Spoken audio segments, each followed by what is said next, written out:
அனைவருக்கும் வணக்கம். ஈழத்து கவி முரசு வாணி செல்வராஜா ஜாதுமை அம்மையார் ஈழத்திலேருந்து எப்படி இருக்கீங்க? நல்லா இருக்கீங்களா?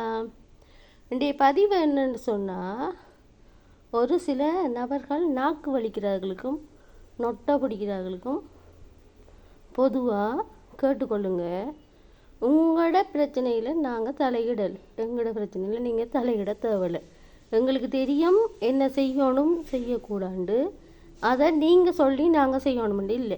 நீங்கள் நாக்கு வலிச்சிட்டு அதே இடத்துல இருக்கிறீங்க, ஒரு சொட்டு முன்னுக்கு வரலை. அப்போ நீங்கள் நாக்கு வலிக்கக்கூடாது. என்னுடைய பிள்ளை அவள் கதைக்க மாட்டாள். அவளுக்கு யோகாவில் சர்வதேச மட்டத்தில் 2ஆம் இடத்துல வின் பண்ணியிருக்காவோ 13 நாடுகளுக்கு.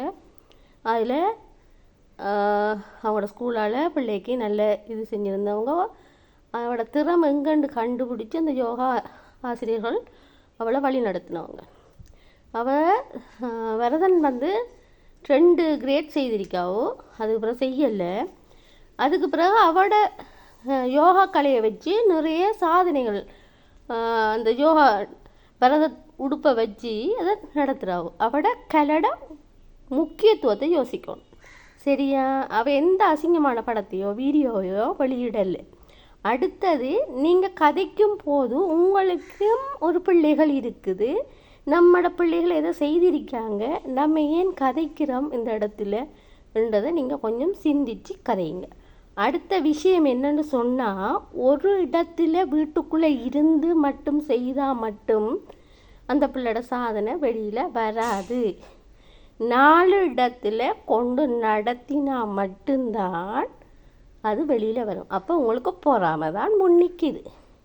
நீங்கள் அந்த பிள்ளையை தட்டி கொடுக்குற பாராட்டுறதா இருந்தால் பிள்ளை பிடிக்க மனம் வராது.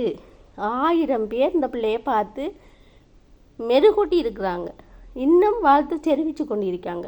அப்போ இந்த வாழ்த்துக்கெல்லாம் நீங்கள் ஒரு வாழ்த்து செஞ்சவங்களா இருந்தால் இதை கதைக்கிறதுக்கு தகுதி இருக்குது. பிள்ளைக்கு வெளிநாடு போகும்போது நீங்கள் ₹1 செலவழித்த ஒரு உதவி செஞ்சவராக இருந்தால் இந்த கதை கதைக்கிறதுக்கு உங்களுக்கு தகுதி இருக்கு. தகுதியை பற்றி கதைக்கும்போது உங்களுக்கு என்ன தகுதி இருக்கின்றதை மட்டும் சிந்திச்சு செய்யுங்க. இன்னொரு விஷயம், எங்களோட பிள்ளைக்கு நாங்கள் எந்த நிகழ்வும் தரமாக செய்யும்போது அந்த வீடியோக்கள் வெளிவரும். அவட எந்த ஒரு அசிங்கமான நிகழ்வும் நாங்கள் நடத்த மாட்டோம். நாங்கள் தாய் தகப்பன் விளங்கித்தா இனிமேல் விளங்கப்படுத்த அவசியம் இல்லை.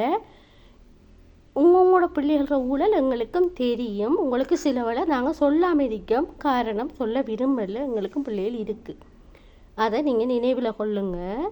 டிக்டாக் யூடியூப் என்றது பொதுவில் எல்லாரும் பார்க்கக்கூடிய மாதிரி இந்த பிள்ளையோட திறமையை நான் எழுதி போட்டிருக்கேன். திறமையைத்தான் வெளிக்கொண்டு வாரேன், சரியா? அவைக்கு நிறைய அன்பான உறவுகள் இருக்கு. அவட திறமையை நல்லா பாராட்டுறாங்க. உங்களுக்கு பொறாமை, அந்த பொறாமை தான் உங்களை இந்த அளவுக்கு கதைக்க செய்யுது. எங்களோட பிள்ளைக்கு நாங்கள் செய்கிற ஒரு ஃபங்க்ஷன் எங்களோட மன திருப்திக்கு உங்களுக்கு சொல்லலையா? பொத்தி திரிங்க, சரியா? உங்களால் அவடத்தை நொட்டா பிடிக்கிறதுக்கும் கதைக்கிறதுக்கும் பிள்ளை பிடிக்கிறதுக்கும் அதை வேறு யாரையும் பார்த்துக்கொள்ளுங்க, அதுக்கான இடம் இல்லை. எங்களோட பிள்ளைகள கலையும் கலாச்சாரம் அவளோட திறமையும் வெளிக்கொண்டு வரணும் என்றது தான் எங்களோட நம்பிக்கை. நாங்கள் அந்த பிள்ளையை அவமானப்படுத்த இல்லை, சரியா? நாங்கள் எங்களோட கலாச்சாரத்தை மதிக்கிறோம், ஒழுக்கத்தை மதிக்கிறோம். அச்சம், மடம், நாணம், பைப்பு, அதை 4ம் இருக்கணும் ஒரு பொம்பளை பிள்ளைக்கு. அந்த பொம்பளை பிள்ளையோட கதையாமல் இருந்த பிள்ளையோட எவ்வளோக்கெவ்வளோ நாங்கள் செய்திருக்கோம்ன்ட்டு நாங்கள் சொல்லலை, செய்து காட்டியிருக்கோம். உங்களுக்கும் இருக்கி, நீங்கள் என்னென்ன செய்யலைன்றதை நீங்கள் தேடிக்கொள்ளுங்க. இந்த இடத்துலையே நொட்டை பிடிச்சிட்டு கதைக்கிறத இன்றைக்கு 31ஆம் தேதி 3ஆம் மாதம் 2020 நித்தாட்டி கொள்ளுங்க. இது நான் பேர் சொல்லலை, சொல்கிற ஆளுக்கு விளங்கும், இதை பார்க்குற ஆளுக்கு விளங்கும், யாருக்கு சொன்னேன்ட்டு, சரியா? நான் இது வரைக்கும் மதிப்பு தந்து வச்சுருந்தேன். நான் ஒரு சில காரணங்களுக்காண்டி எந்த பிள்ளையோ என்னையோ இந்த டிக்டாக்லேயோ யூடியூப்லேயோ செய்கிறது எல்லாருக்கும் லட்சக்கணக்கில் இருக்கிறவர்களுக்கு தெரியும். நல்ல ஆதரவு தராங்க, உங்களை விட எனக்கு நல்ல ஆதரவு தராங்க. உங்களுக்கு நான் என்ன விளங்கப்படுத்தணுமென்ற அவசியம் எனக்கு இல்லை. கதைக்கக்குள்ளே சிந்திச்சு கதைங்க. வாயால் விடுற வார்த்தை உங்களோட பிள்ளைகளே தான் வந்து சேரும், எங்களோட பிள்ளைகளை வந்து சேராது. நன்றி வணக்கம். எழுத்து கவிமுரசு வாணி செல்வராஜா, ஈழத்திலிருந்து. நன்றி. யாதுமை அம்மையார். மக்களே, இது உங்களுக்கான பதிவு இல்லை, அன்பான உறவுகளுக்கு இல்லை. 1-2 கலிசர கூட்டம் இருக்கி அதுகளுக்கான பதிவு. அவங்க அவடத்தையே இருந்துட்டு கதைச்சிட்டே போவாங்களே ஒழிய அவங்கள ஒரு பதர் கூட, ஒரு 50,000 ரூபா காசுக்கு கூட வழி கிடையாது கதைப்பாங்க. அவங்களுக்கான பதிவு தான். நான் இதை தப்பாக சொல்லலை.